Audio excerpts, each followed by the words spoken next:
ng panahon. Tapos na yung January, yung unang buwan ng 2026. Ngayon nasa February na tayo, second Sunday. Mabilis ano?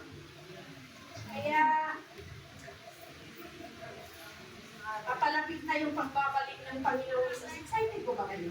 Yes! Excited sila. Dapat lagi tayong excited at lagi tayong handa. Kasi naalala ko tuloy yung nanay ko, nag-share ko ng pride. Ang nanay ko kasi ay 83 years old. Nagdapa po siya. At dumungal ko yun dito, naalala ko si Kuya Pastor na susubod ko sa nanay ko sa hospital, siya po yung tagabuhat. Nasa Dubai ko po ako. Nagdapa po siya, tapos malakas siya tayong tama dito ng-BP. Namagal yung muso. May kasing yun ko pa naman ang ilong na magabi. Magkakot ko pa yung kami ilong ang yun. Chuta, kasi pag Indianong karap nyo, sasabihin sa iyo, uy, your nose is cute. Diba? Kaya ina-apply ko na sa sarili na cute ang ilong ko. So, ang nanay ko po ay nadapa. Tapos napaga siya dito. Tapos no, after 2 days na nilang sinabi na, bago ko na, actually, nung araw ng madapa, nasa emergency siya, tumawag sila sa akin at hindi ko siya nasagot kasi nasa conference kami ni Pastor Sam. 3 days conference. So, hindi siguro niloob ng Panginoon na masagot ko. Dahil ang Panginoon ay kumikilos na. So, nalaman ko ay after 2 days na, pupupa na pala yung ano. Kasi alam nila na mag-aalala ako, financial. Kung ano nangyari sa nanay ko, siyempre, nag-iisa na lang yan. Wala na kasi ang father ko. So, nung malaman ko, nung tumawag ako, okay na po lahat. So, praise God, at inayos pati financial, lahat ng kailangan niya ay na-provide ng Panginoon. Nagpataon na kasi yung kapatid ko nga sa France ay nakapagpadala. So, may nagamit po sila. So, hindi po ako nag-alala. Chill lang ako. Praise God. Kaya lang, nung uwi na sa bahay, pinukulit yung kapatid ko na magpa-ultrasound daw siya sa ulo. Dito ng ulo daw niya doon. Wala namang request yung doktor na magpa-ultrasound kasi okay naman. Ibig sabihin, walang request, okay. Ang nanay ko, nakukulit siya magpa-ultrasound. Sabi ng kapatid ko babae, bakit ba gusto mong magpa-ultrasound? Siguro takot kang mamatayan mo. Hindi ka pa kanila. Kaya tumitinda po ang nanay ko. Siguro na-realize niya na sa edad niya dapat lagi siya nakila. Diba? Ganun din po tayo. Lagi po tayong anda. Dahil hindi po natin alam kung kailan ang pagbabalik ng Panginoon. Pero malapit na po. Hindi po alam ba tayong malapit na yun? So, may praise God. Kaya lagi tayong anda. Pero yan po kasi ang katotohanan na nantiyak po talaga ang pagbabalik ng Panginoon. Kaya huwag po natin katakutan yung kamatayan kagaya ng nanay ko, pero praise God, na-realize niya. Kasi ang mother ko tumanggap po siya sa Panginoon, kaya lang walang nagpapaluwag sa kanya kasi andito ako. Kaya may desire ko talaga last year, may desire na ilagay ng Panginoon sa puso ko na dalawin mo para mapatanggap siya ulit at Lord, ilagay siya sa isang church. Kasi ang buong pamilya ko ay tumanggap ko sa Panginoon. Yan ang nag-gather lang sila kapag ulit ko. Kaya nga, pag sinasabi natin malapit na ang pagbabalik ng Panginoon, meron tayong munting lungkot. Lalo na sa akin na nasa katatayuan na ganito. Tapos walang nangangalaga sa pamilya. But then, yung taon, may gagawin ng Diyos. Sabi nga ni Ate Merlin, ano yun Ate Merlin? Isaiah 60:22, God will make it happen. Diba? Mangyayari po yun. Sama lang natin lagi sa prayer kasi dapat hindi natin naiwan yung ating mga pamilya. Pag bumalik ang Panginoon, dapat kasama tayong lahat at walang maiwan. Sino yung maiwan dito? Ay, wala. Thank you, Lord. Kaya, pag-pursige po tayo dahil yung sinasabi sinasabi nating pagbabalik ng Panginoon ay tiyak po yan. Kaya, be a good cheer. Hindi, bagamat hindi man ibig sabihin be a good cheer, maging matatag tayo, lakasan natin lagi ang loob natin. Dahil while waiting for coming of Jesus, hindi po madali ang maghintay. Tama mo ba? Hindi po madali ang maghintay. Madala maring maka-encounter tayo ng mga trials, troubles, persecution sa buhay po natin, but Jesus gives us an assurance na mapagtagumpayan po natin dahil napagtagumpayan na ng Panginoong Isus more than 2,000 years ago. Diba? So, mapapagtagumpayan po natin anuman ang pagdadaan ng pagsubok. Yan po ang sabi sa atin ng text po natin sa umagang ito na mula po sa although isang verse lang ito sa John 16 verse 33. Tatlong talagang translation nakalagay. Kasi tatlong translation po yung ating inaral kung saan kasi iba-iba yung may kaya sa English kasi nakalagay dyan, be a good cheer. Mayroon naman sa Tagalog, lakasan ninyo ang inyong loob. Mayroon naman isang version, tibayan ninyo yung loob. Kaya nilabas ko lahat. Praise God. So, bago po natin basahin yung ating talata sa umaga dito, magkano po muna yung manalangin. Hallelujah, Lord. Ang Diyos ang makapangyarihan sa lahat ng nagawa ng langit at lupa. Ang Diyos ni Abraham, Isaac at Jacob, at maging Diyos namin sa kasalukuyan. Kami po ay nagpupuri, nagpapasalamat sa iyo. Sapagkat, Panginoon, muli dinako mo ang aming mga panyapa sa lugar na ito, Panginoon. Na kami ay patuloy na magsama-sama, Panginoon, upang pagkalooban ka, Panginoon, o alayan ka, Panginoon, ng aming mga papuri at pagsama. Maraming salamat po, Panginoon, Panginoon Isus, dahil ikaw po ay patuloy na gumagabay sa amin. At ikaw patuloy na tumatawag sa amin.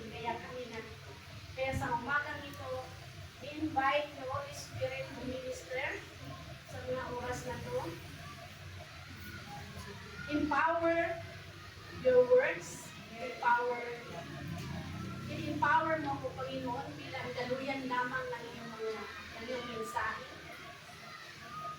Open the eyes, spiritual eyes, sa mga kapatid ko na nakahanda, Panginoon, na makinig ng iyong mensahe. This is your message, not my message.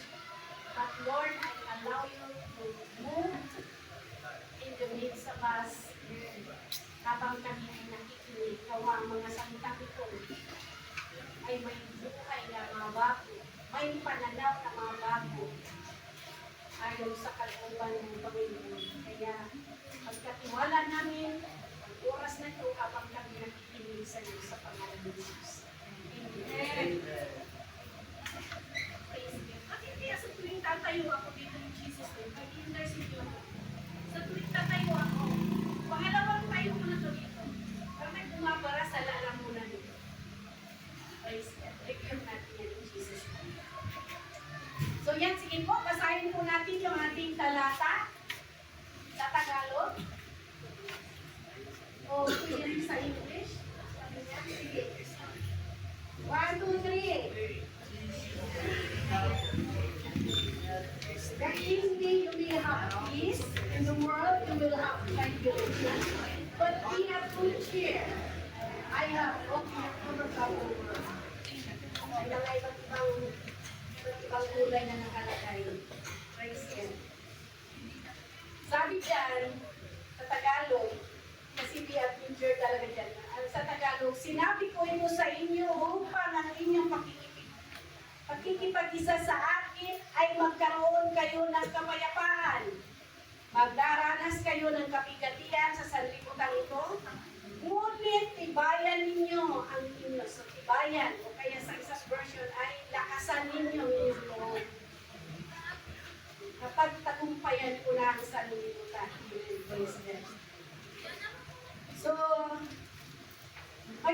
po natin dyan na may tatlo, apat na pinakita dyan. Sinabi ng Panginoon, magkakaroon tayo ng kapayapaan. Magkakaroon din po tayo ng kapigatian, tribulation. Pero may encouragement sa atin. Be of good cheer. Lakasan po natin ang ating loob. Let's get na mapagtagumpayan natin. So, ang pamagating na natin sa atin, design ng Panginoon, cheer up. Sige nga, 1, 2, 3. Sigaw. Cheer up. Tagalog? Amen. Praise God.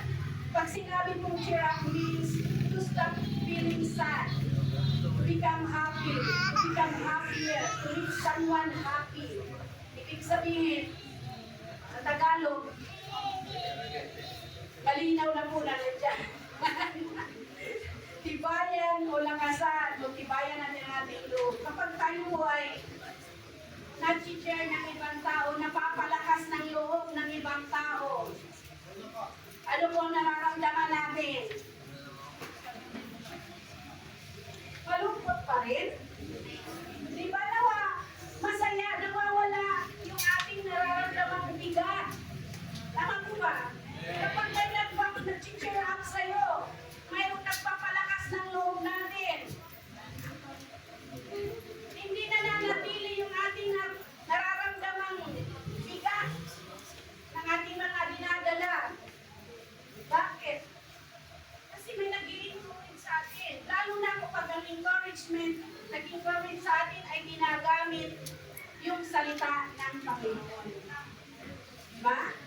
Kasi may mga encouragement na base lang sa experience.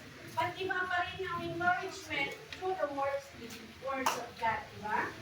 Kasi makakaramdam tayo ng kagaanan.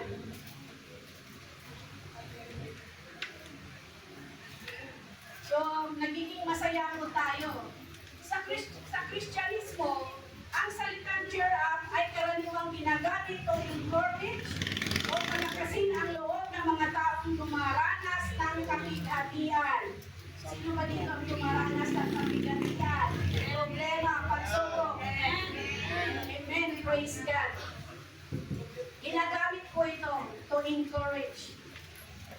Sa mga dumaranas ng paghihirap, ipinapahiwatig nito na ito po yung true comfort o kaaliwan at lakas ng loob na nagmumula sa isang matibay na pundasyon ng pananampalataya. Ang John 16:33 is one of the most comforting scripture sa Gospel po ng John. Kasama po dito yung comfort, warning, encouragement, at victory. Diba? Sabi nga dyan ay napagtagumpayan na ng Panginoon. The challenges o ang mga hamon sa buhay ay walang tiyak na takdang panahon. May tinatakda ba ng panahon yung mga dumarating sa atin na diba? Diba wala? Meaning there's no timetable ang mga problema, pagsubok na dumarating sa buhay natin. At hindi natin ito binibigyan, hindi tayo binibigyan ng babala o warnings bago mangyari ang mga ito sa buhay natin. Tama ko ba? Yes. Saan lang siya dumarating?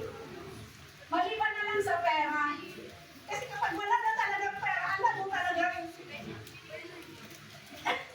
alam niyo na, di ba? Kapag nakita natin yung wallet natin na walang laman, alam na natin na ang problema natin ay pera. Pero parang mga pagsubok, mga trials na dumarating sa atin na hindi po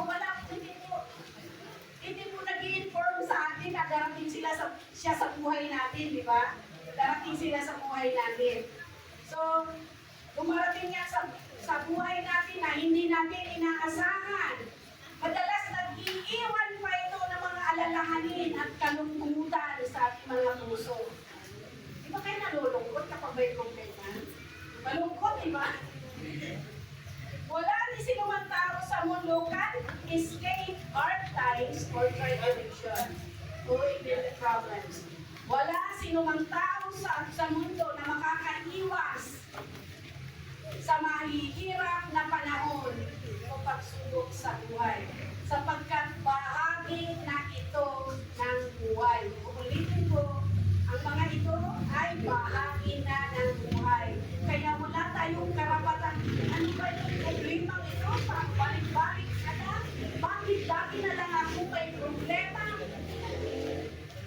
Diba? Ulitin ko, ang mga pagsubok sa buhay ay bahagi na sa buhay natin. Ibig sabihin, normal pala sa tao na may suliranin, na may problema. Kung ang isang tao ay walang problema at pagsubok, it means you are not normal. Diba? You are abnormal. Matakot na tayo mga kapatid kapag hindi tayo dumadaan ng problema. Ang mga taong abnormal sa isang lugar mo lang makikita o matatagpuan. Saan yun? Mental. Kasi minsan ko lang nasabi. Joke lang, pero totoo mo yan. Kasi may problema sa hindi na sila lang. Hindi na ang problema. Parang ganito na sila, di ba? So, pag-alala, matakot ka na kapatid kung tayo po ay hindi humiharap ng problema. Sa problema, tayo ay tumitibay. Tama mo ba? Alam ko po na iba't ibang problema ang kinakaharap ng bawat isa. Diba? Isa nga, may sabi sa akin, Pastor, parang wala kang problema. Akala mo lang yun. May kakampi ako eh. Diba? May kakampi ba tayo?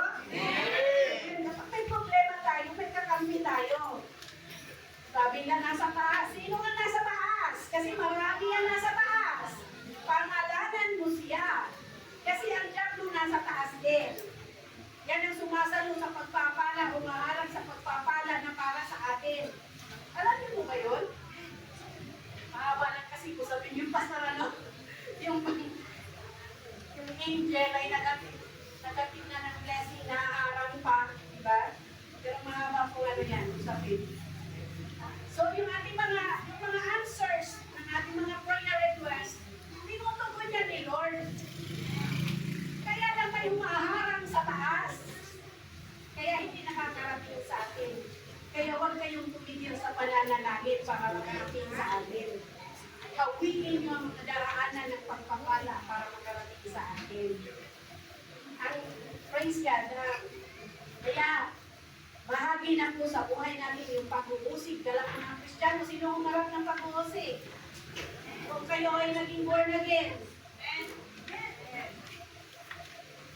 ba kayo umarap ng pag-uusig? Yung bakit ka lumipat?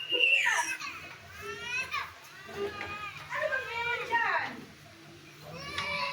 Salita ng Panginoon. Amen. Praise God. So, lahat po tayo, iba't ibang pagsubok. May mga pag-uusig sa ating buhay. Persecution. Ang pagsisikap natin to be like Jesus ay hindi po ganoon kadali. Diba? Isa sa mga purpose statement ng GCIM, for us to be more like Jesus. Sikapin man natin, sinisikap natin mamuhay to be like Jesus. It's not easy task. Hindi madaling gawain. At hindi rin ito ginagarantiya na ang pagsunod sa Kanya ay isa ito'y madali at maayos na buhay. Jesus reminded us in John chapter 16 verse 2 na ang pagsunod sa Kanya, it might lead us to suffer. Yes. It might lead us to suffer. Minsan nga, uabot pa sa punto na sasaktan tayo. May mga napanood na ba kayo sa YouTube? Na yung kanilang pananampalataya sa Panginoon na hindi nila kayang ipagpalit sa kahit ano. Di ba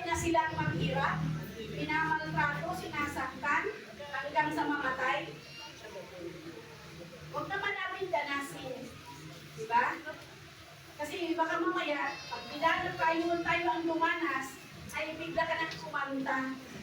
Sige na, katalikuran ko na ang Panginoong Jesus. Madaling sa problema pa lang, minsan nasisisi pa natin ang Panginoon, di ba? Bakit tayo umarap ng problema? Kaya ang pagsunod sa Kanya ay maaaring leads us to suffer sa iba't ibang paraan, sa iba't ibang kaparaanan.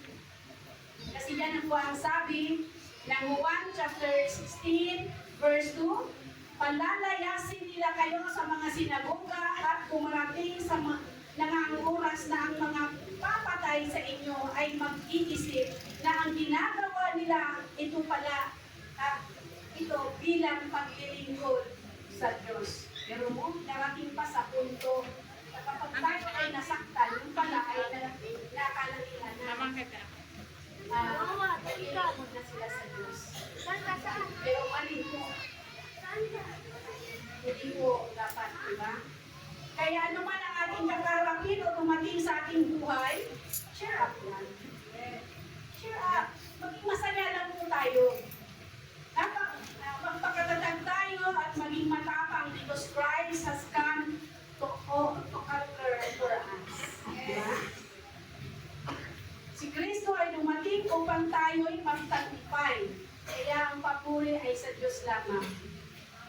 Sa John 16, verse 33, it's about the promise of everlasting joy. Walang hanggang kagalakan. Para kanino? Kanino muna sinabi ng Panginoong Jesus ito?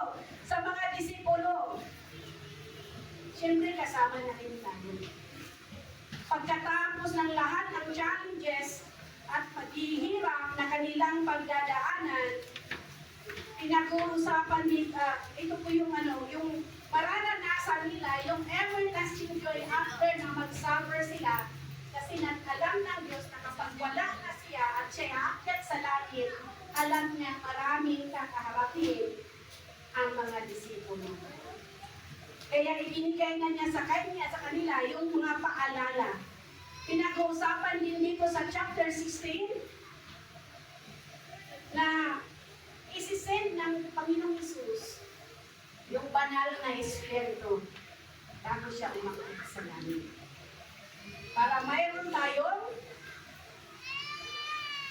mag-guide sa atin, magtuturo sa atin, mag-lead sa atin, at mag-direct sa buhay natin. Inihanda ng Panginoong Jesus ang isipan ng mga alagad tungkol sa pag-uusig na naghihintay sa kanila pag-alis niya. So, Jesus promised them to send Holy Spirit na siyang tinutukoy na ating helper. Na siyang magkukonvict ang mundo sa kasalanan. Na siyang magja-judge sa atin kapag tayo ay mga nagawang mali.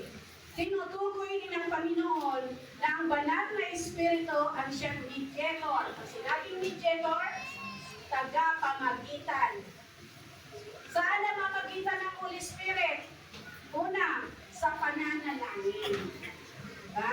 Yun ang trabaho ng Holy Spirit. And also, Jesus assured to the disciples of the joy that we will experience pagkatapos ng lahat. Lahat ng paghihirap, lahat ng kalungkutan, lahat ng pagluha. Di ba kapag tayo ay dumaranas ng pagluha, pagkatapos noon, anong naramdaman natin? We have joy. Kapag tayo ay umiyak, hindi sa tao, sa Panginoon. At itiyak natin, nakakatiyak tayo na makakaramdam tayo ng pag-aanan.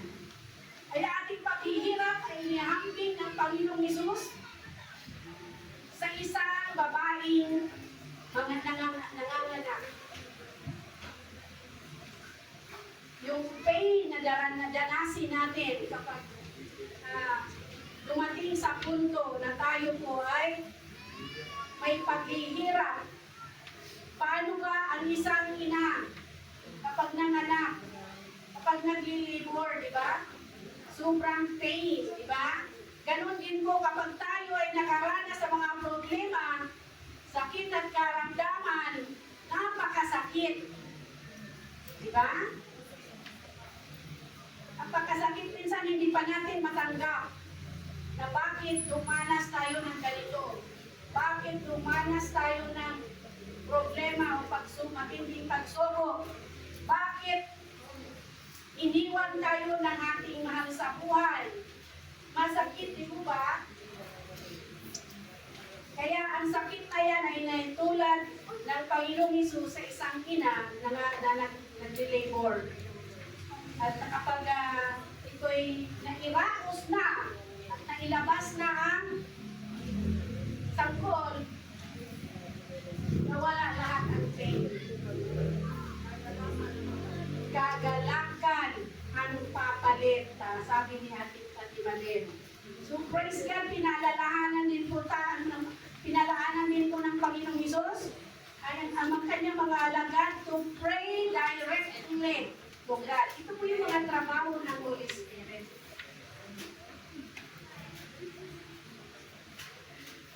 Jesus proclaiming that ito yung kung mapapansin niyo yung John 16 verse 33, ito po yung pinakadulo. The last verse ng John 16. Kaya ini-encourage niya tayo na kung meron ng mga tribulation o pagsubok na darating sa atin, maging matatag lang po tayo. Be of good cheer. Cheer up. Because mapagtagumpayan po natin ang lahat.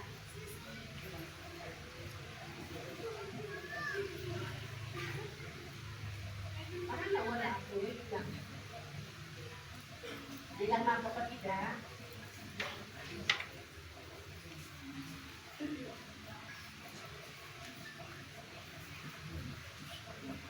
Parang tubal gulo. Yan. Ang konteksto po ng John 16, sabi ko nga kayo na it's about everlasting joy. Kaya ihanda po tayo, pinalaanan tayo ng Panginoon, nagbibigay siya ng babala, at pinaalalahanan natin tayo na kapag magpatuloy tayo maging matatag, mapagtagumpayan po natin ang lahat, because ito po yung pinangako ng Diyos, na bibigyan tayo ng lakas upang mapagtagumpayan ang lahat ng mga pagsubok na ating pagdadaanan. Hindi po nangako ang Diyos na aalisan tayo ng problema. Ang pangako niya, bibigyan niya tayo ng lakas to overcome all trials and problems.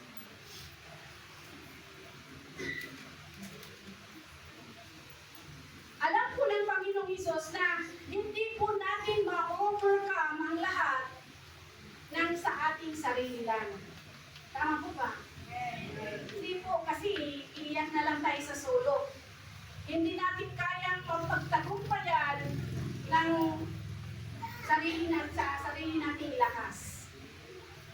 But Jesus assures us He will give us peace and victory sa panahon na matapos o mapagtagumpayan natin yung mga pagsubok.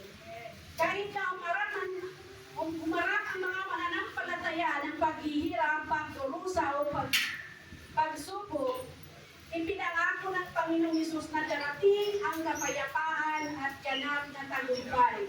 Binibigyan din niya tayo ng mga pagsubok, niya rito na ang mga pagsubok ay pansamantala lang, hindi naman pala talaga ay permanente.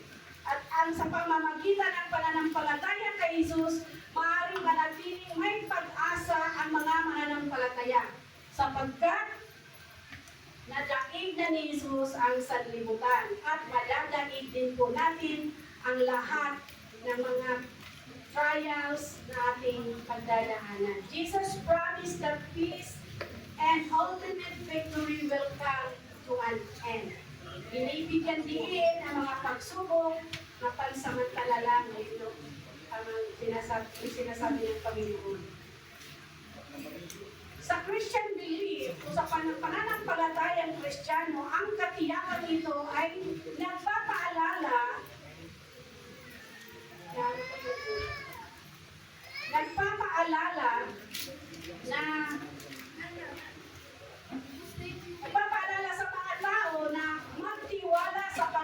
Isus at huwag magtiwala sa sarili at huwag magtiwala sa anumang yaman na meron tayo. Ang Panginoong Isus ay nagbibigay ng panloob na kapayapaan at ganap na tagumpay sa lahat na nagpapatuloy at patuloy na nalampalataya sa Kanya. Mayroon siyang pangako na tagumpay. Kahit sa panahon ng tribulation, hindi po lang ito basta sa mga disipulo ng Panginoong Jesus, but to all who follow Jesus. Kung tayo ay tagasunod ng Panginoong Jesus, tayo rin ay harap ng mga pagsubok. Sabi nga sa Timothy, 2 Timothy chapter 3, verse 12, gayon din naman ang lahat na nagnanais mamuhay ng matuwid bilang tagasunod ni Kristo Jesus ay daranas ng mga pag-uusig.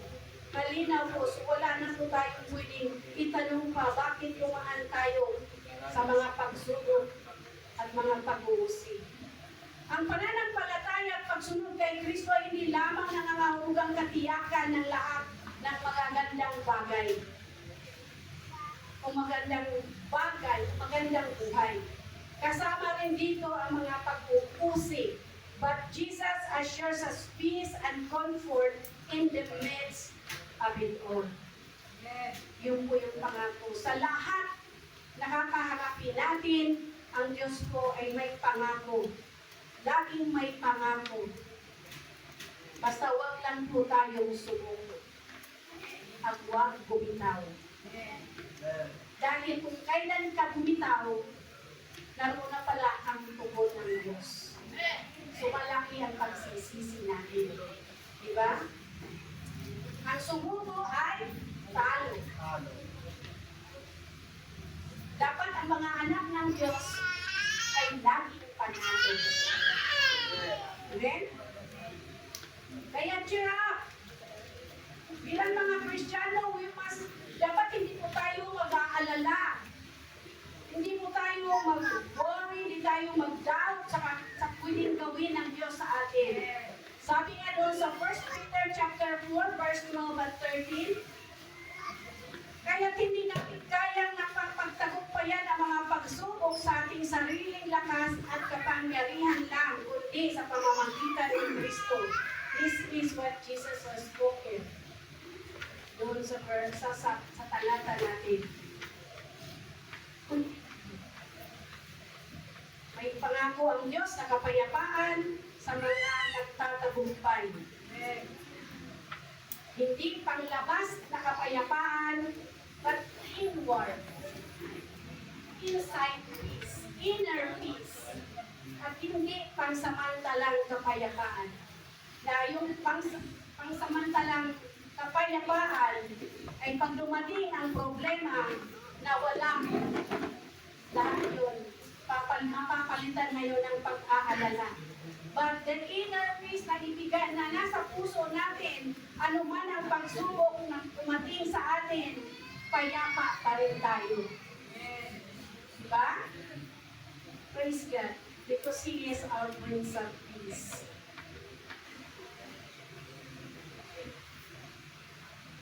Wala tayo rin dyan.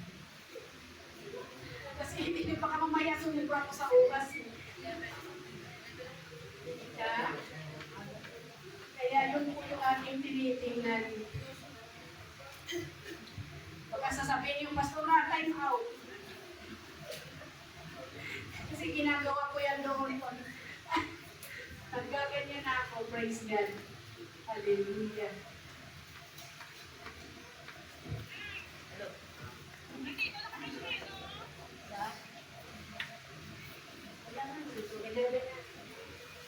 So mga kapatid, maging lakasan lang po natin ang ating mga loob. Maging panatag po tayo sapagkat ang Diyos po ay nagtagumpay na.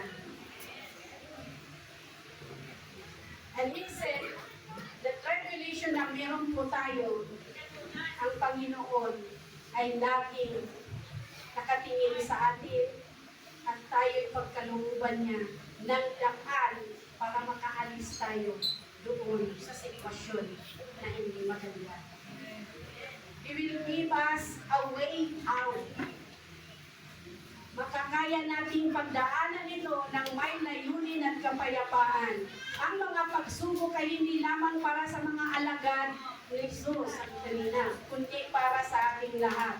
So, sino ba dito yung mga tagasunod ni Kristo? Amen. Praise God. Sa kabila ng ating mga narinig na yon, susunod pa rin ba tayo sa Panginoon?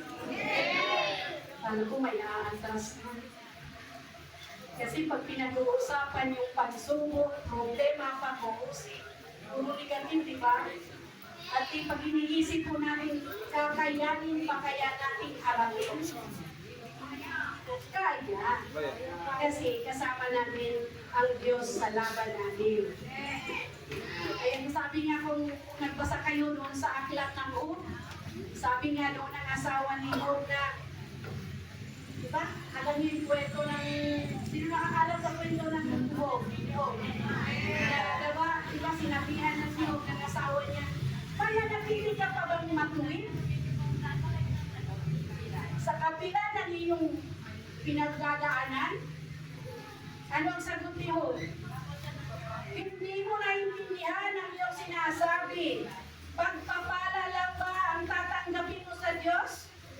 Hindi ba natin tatanggapin kung bigyan niya tayo ng pagdurusa? Amen. Kaya mga kapatid, whether good or bad ang nangyayari sa atin, magpatuloy po tayo. Amen. Kakasangili ni Kuya. So maliwanag na nagkakaroon tayo ng mga pag-uusip at pagsubok o pagdurusa dito sa mundo. Kasi yan ang sabi sa Timoteo na ating binasa kay na. Gayunpaman, kung ang ating tiwala at pag-asa ay hindi kay Kristo, ang kanyang encouragement sa atin sa umagang ito to cheer up sa panahon ng may pagsubok, hindi ko pwedeng may apply sa buhay natin. Nasundan niyo ako, ulitin ko. Kung ang ating tiwala at pag-asa ay hindi kay Kristo, ang kanyang mga itinuturo sa atin ngayong umaga na be a good cheer, o maging masaya, o maging panatag, ay hindi po yung applicable sa atin. Ngunit kung ilalagay natin ang ating tiwala sa Kanya, tiyak mayroon tayong kapahingahan at kapayapaan sa panahon ng kahirapan o problema. Dahil pinangako ng Diyos ang kapayapaan sa mga nagtitiwala lang sa Kanya. Hindi batay sa mga sitwasyon, kundi sa Kanyang katapatan. Tapat ba ang Diyos? Amen. Amen. Kasi ito po yung promise niya sa Isaiah 26 verse 3. Binibigyan mo ng lubos na kapayapaan, sabi niya Isaiah, ang mga may matatag na panindigan at sa iyo'y nagtitiwala. At ayon din sa John 14:27, ito yung sinabi din ng Panginoong Jesus, ang kapayapaan, my peace I give to you, let not your heart be troubled, nor let them be afraid. Kasi bibigyan tayo ng Panginoon, ibibigay sa atin ng Diyos o ng Panginoong Jesus ang kapayapaan na ipinangako niya. Ang kapayapaan mula kay Kristo ay malalim at matatag. Hindi tulad ng panandaliang kapayapaan ng mundo. Ito ay nagpapatibay sa atin sa kabila ng takot, sa kawalan ng kasiguraduhan, at sa mga pagsubok. So, maging masaya po tayo because He will never leave us nor forsake us. Sa anumang laban ang meron tayo. At ang sabi pa niya,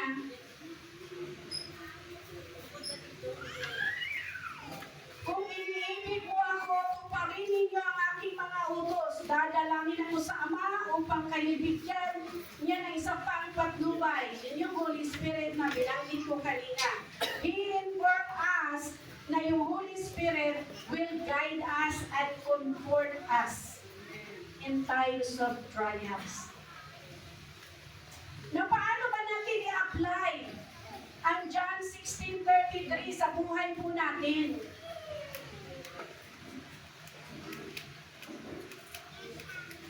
Applying John 16:33 sa buhay po natin, ang mabuhay sa realidad na walang hanggang kagalakan at kapayapaan, kalakasan at tagumpay ay makamtan natin na sa parang nagdugtong makamtan natin dahil sa biyaya ng Diyos. Yun po ay dahil sa biyaya ng Diyos. Hindi dahil sa tayo ay masipag sa ministry. Pinapaayag ng Panginoong Hesus na ang kanyang mga salita ay nagdadala ng kapayapaan at lakas sa gitna ng mga pagsubok dahil siya ay nagtagumpay na laban sa sakitan. At ang kapayapaan na ibinigay niya ay hindi nakabatay sa sitwasyon katulad ng nabanggit ko kanina, kundi nakatugat sa kanyang tagumpay laban sa sanlibutan na nagbibigay sa mga mananampalataya ng lakas ng loob at pag-asa kahit sa panahon ng mga paghihirap. So, praise God, yun po yung pangako ng Diyos. Sinasabi ni Jesus sa atin na magpakatatag sa mga pagsubok, tukso at problema sa mundo ito.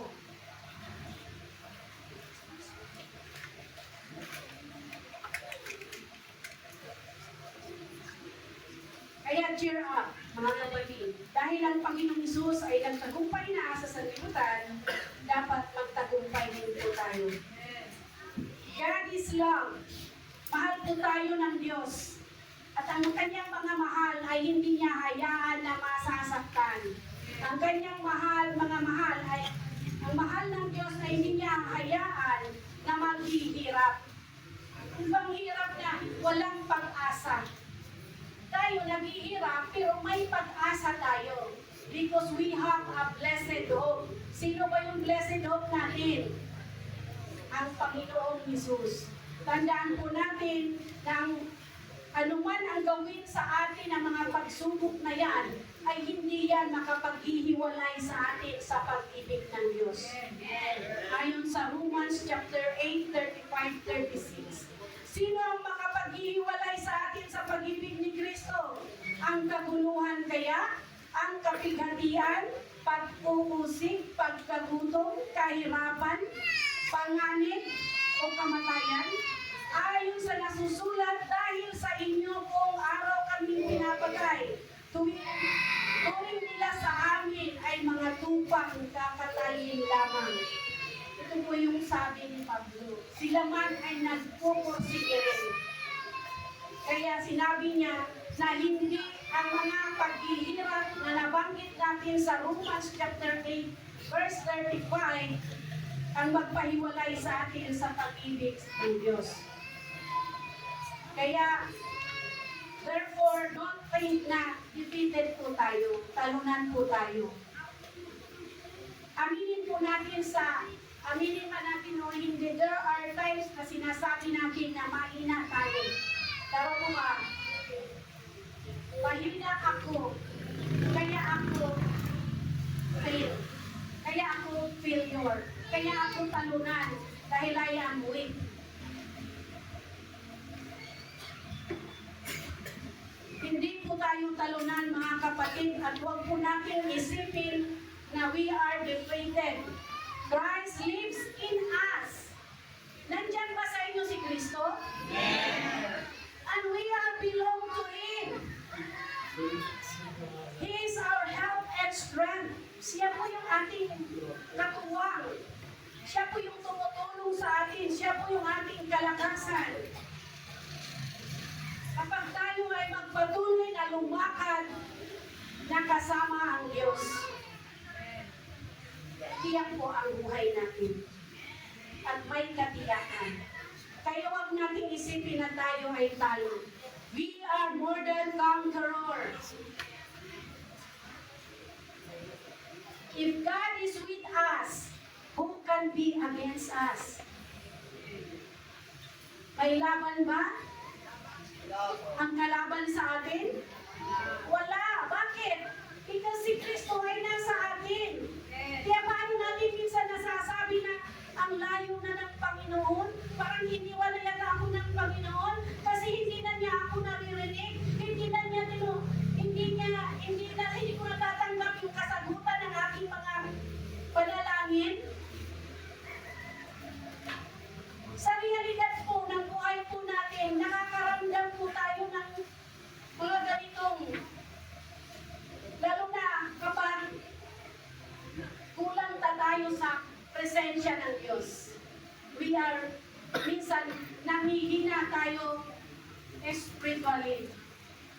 But God is encouraging us na magbabad tayo sa presensya niya. Para hindi tayo panghinaan ng loob.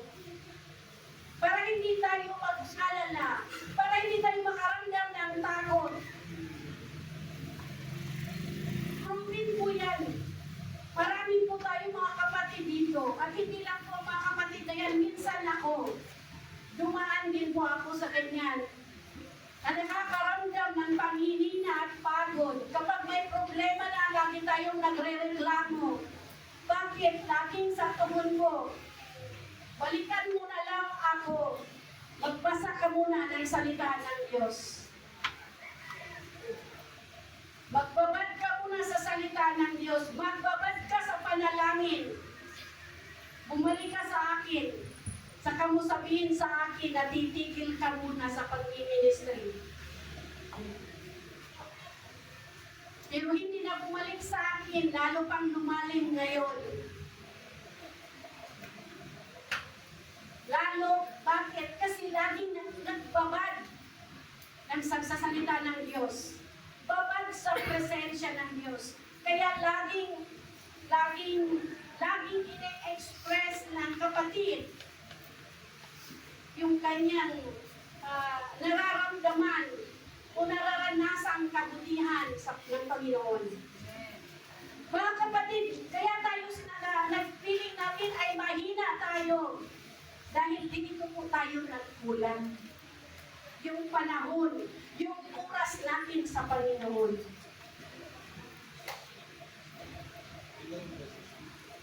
Kaya, huwag natin isipin na tayo ay talo.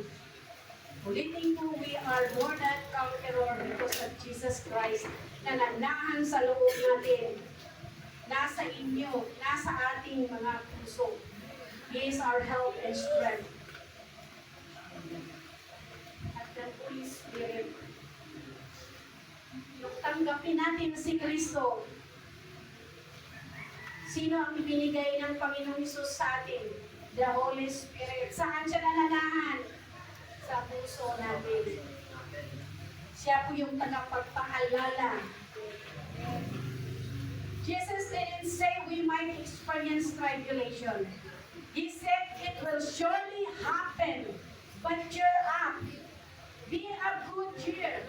Because Jesus gave His life to overcome the world. Through His death and resurrection, we cannot overcome our own strength, but through the help of the Holy Spirit, prayer, and total faith in God, we will overcome every problem. Naniniwala po ba tayo?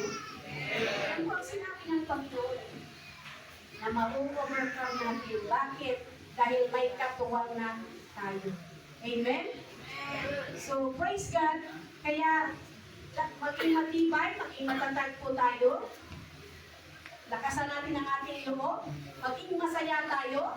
Sa panahon ng problema, huwag tayong malungkot kasi nagtatawa ang dyablo. Sa maliit na problema, apektado na tayo. Nasaan ang pananampalataya, sabi ng dyablo? Nasaan ang pananampalataya ng mga anak mo? Konting problema lang, dumadali. Kaya sabi ng Panginoon, ang loob natin, huwag tayong sumuko. Magpatuloy tayo sa pananampalataya natin sa Panginoon. Ang dalangin ko nga, pag-alabin pa ng Diyos yung ating pananampalataya sa Kanya. Desire nyo rin ba yun? Na maging maalab tayo sa ating pananampalataya sa Kanya. Kaya, smile! Bumili tayo! Kaya lang minsan, baka may magsalita, Pastora, bakit ikaw? Ganito ka talaga mukha ko. Straight to. Pero ang puso ko ay maganda. Sabi ng Panginoon. Maganda ba ang puso ninyo?